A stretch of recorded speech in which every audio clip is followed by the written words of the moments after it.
Salut tout le monde, très urgent. Aujourd'hui, lundi 30 décembre 2025, 24 milliards détournés pendant les 25 dernières années par les partis politiques, sur les financements des partis politiques, je vais dire. Donc, et voici le communiqué de l'ORTM que je vais vous montrer tout de suite. Et après, nous allons décortiquer. Beaucoup de gens m'ont parlé de cette vidéo. Je vous laisse écouter ce qui s'est passé. Donc, l'audit des partis politiques. Donc, on parle de 24 milliards d'irrégularités. Je vous laisse écouter. La section des comptes de la Cour suprême a rendu public son rapport. La section des comptes de la Cour suprême a rendu public son rapport sur la vérification du financement des partis politiques au Mali de 2000 à 2018. Le résultat de ce travail a fait ressortir un certain nombre de conclusions et recommandations que la section des comptes a voulu partager avec la presse. Il ressort de cette étude que l'État a financé les partis politiques à hauteur de 24 milliards de francs CFA. Cependant, suite à la décision de l'État de dissoudre les partis politiques, les enquêteurs de la section des comptes n'ont pas pu accéder aux locaux de ces anciennes formations politiques, d'où le caractère incomplet de leur travail. Plus de détails avec Alucine. Donc, vous avez tous entendu.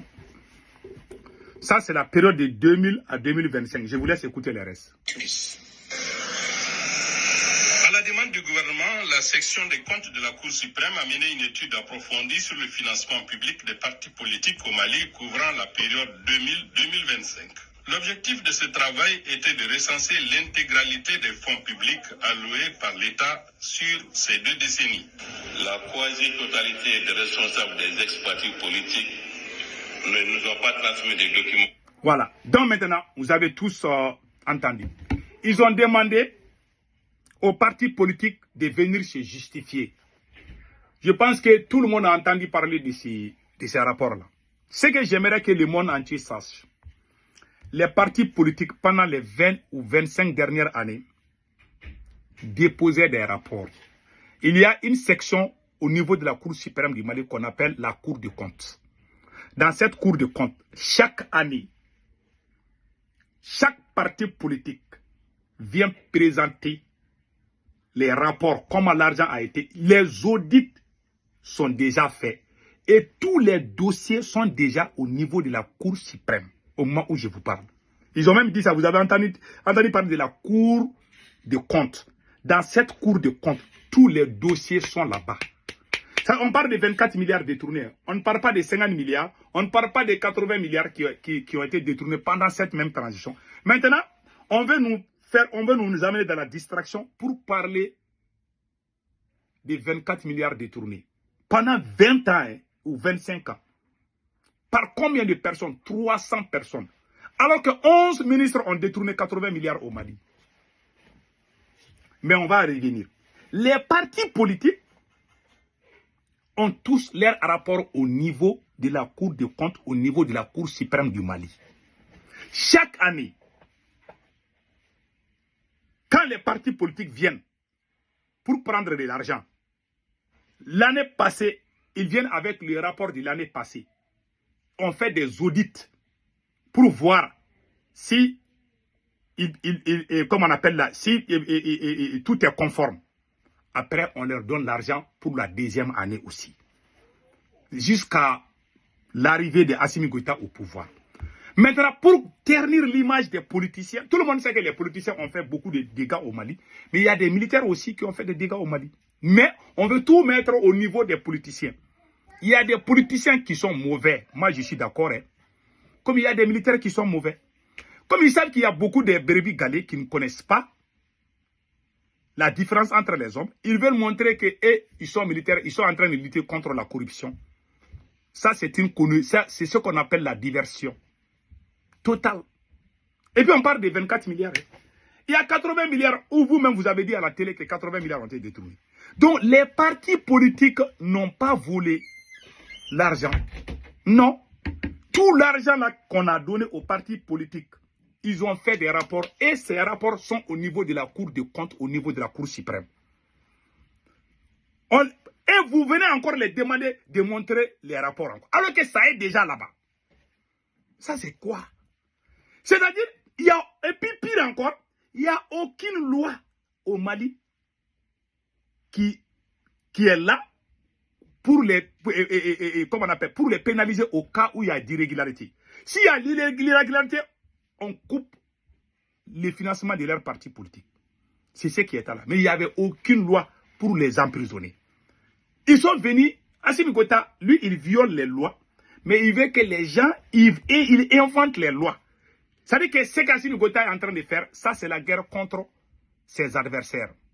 C'est la chasse aux sorcières qu'il est en train d'organiser au Mali. S'il ne fait pas attention, c'est lui-même qui va être perdant. Tantôt, il dit que sa propre tante a volé. Il s'attaque. Tous les gens qui sont convoqués dans cette fameuse histoire de la lutte contre la corruption, ce sont les adversaires d'Assimi Goïta qui sont toujours devant les tribunaux. Ce sont les gens qui ne sont pas d'accord avec lui qu'on est en train de juger aujourd'hui. Dans sa famille, il y a plus de voleurs que dans tous les secteurs au Mali. Mais on a vu ça. Et pire encore, dans cette même transition, il y a eu des marches des cotonculteurs contre l'oncle maternel de Assimi Goïta. Les cotonculteurs ont organisé des manifestations pour demander la démission de l'oncle de Assimi Goïta. Voici la marche. La culture du coton devient de plus en plus difficile au Mali. C'est le constat des acteurs. Les sociétés coopératives des producteurs de coton, à travers le délégué de 4 filiales de la Compagnie malienne pour le développement du textile, ont tenu une assemblée générale le 5 mai 2024 à Douala. Ils se sont retrouvés à Bamako pour établir les recommandations formulées par cette assemblée en vue de l'amélioration de cette assemblée-là. Maintenant, voici les recommandations maintenant. Coton. Et revoir les recommandations de l'assise sur le coton tenu du 25 au 30 janvier 2021. Limogeage ou la démission du président directeur général de la CMDT, M. Nango Dambélé. Il faut rappeler que la filière coton occupe une place très importante dans l'économie malienne. Ces cultivateurs menacent de boycotter la campagne agricole de l'année en cas de non-satisfaction. Voilà, ils menacent de boycotter. Et puis on demande la démission du président directeur Nango Dambélé. Qui est le président directeur Nango Dambélé? C'est l'oncle de Assimi Goïta. Depuis que le Mali a été au Mali, c'est la première fois que les gens s'unissent pour manifester et demander la démission du parent d'un dirigeant au Mali. Voici Nango Dambélé, l'oncle maternel de Assimi Goïta. Assimi a été obligé de le limoger, mais il n'est pas allé en prison. Il a bouffé plus de 80 milliards lui seul. L'or du Mali qui a été volé là, plus de 3000 milliards ont été volés dans l'or du Mali.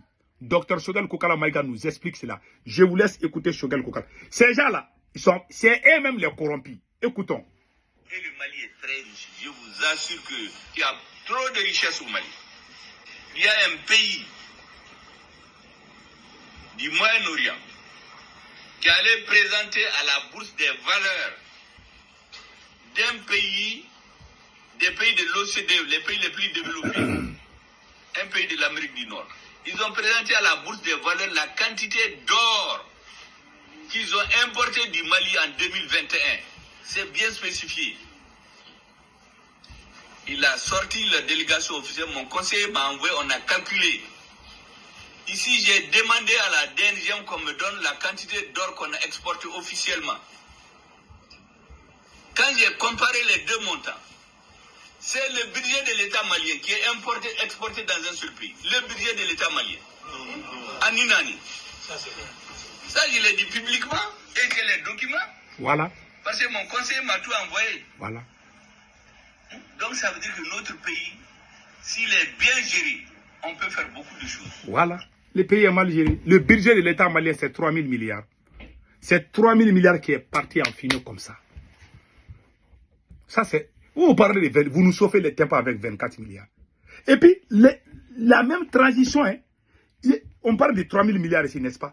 Dans cette même transition, ils ont montré à la télé malienne que, comme on appelle là, 80 milliards ont été détournés par 11 anciens ministres. Jusqu'à présent, personne n'a été arrêté. Écoutons. Et dans le cadre de l'animation de la Semaine nationale de lutte contre la corruption, le procureur général de la Cour suprême a accordé une interview à une de nos équipes de reportage. Il ressort de cet entretien que de 2021 à nos jours, une dizaine d'affaires ont été traitées impliquant une quarantaine de personnes, dont 11 anciens ministres. Des affaires qui font ressortir un détournement d'environ 80 milliards de francs CFA. Où sont ces gens-là? Ils ont fait ça 2 ans maintenant. Personne. Parce que quand les enquêtes ont été poussées, on a vu qu'il y avait des parents d'Assimi Goïta dedans. Assimi a dit à la justice d'arrêter. Qui a été arrêté? Où sont les 80 milliards? 2 ans maintenant. Ils ont fait. Cette vidéo-là, c'est une vieille vidéo. Ça fait 2 ans. Qui a été arrêté? Ce qu'Assimi Goïta fait, ce n'est pas la lutte contre la corruption, c'est la chasse aux sorcières. C'est ça. Les gens qui ne sont pas d'accord avec lui, ils inventent. Même ils ont emprisonné Choguel Kokalama. Ils n'arrivent pas à les juger. Il n'y a aucune loi. Il n'y a aucune loi au Mali qui peut emprisonner quelqu'un à cause de son, comment on appelle là, de son budget. Le Premier ministre n'a aucun compte à rendre à qui que ce soit. Le Premier ministre n'a aucun compte à rendre à qui que ce soit. Concernant les 2 cas. On a dit ça. Donc, ils ont fait, ça. Il n'y a aucune loi qui lui permet. Il n'y a aucune loi au Mali où on doit juger Choguel Kokalamaïga. Il n'y a aucune loi au Mali. Même les politiciens, il n'y a aucune loi qu'on doit les juger. Ils arrêtent les gens, ils inventent les lois. Ils poussent la justice à agir à leur compte. Mais chacun va récolter les pots cassés. Voilà ce qui se passe au Mali. Ce qui se passe, ce n'est pas la lutte contre la corruption. C'est la chasse aux sorcières. En bon entendeur, salut.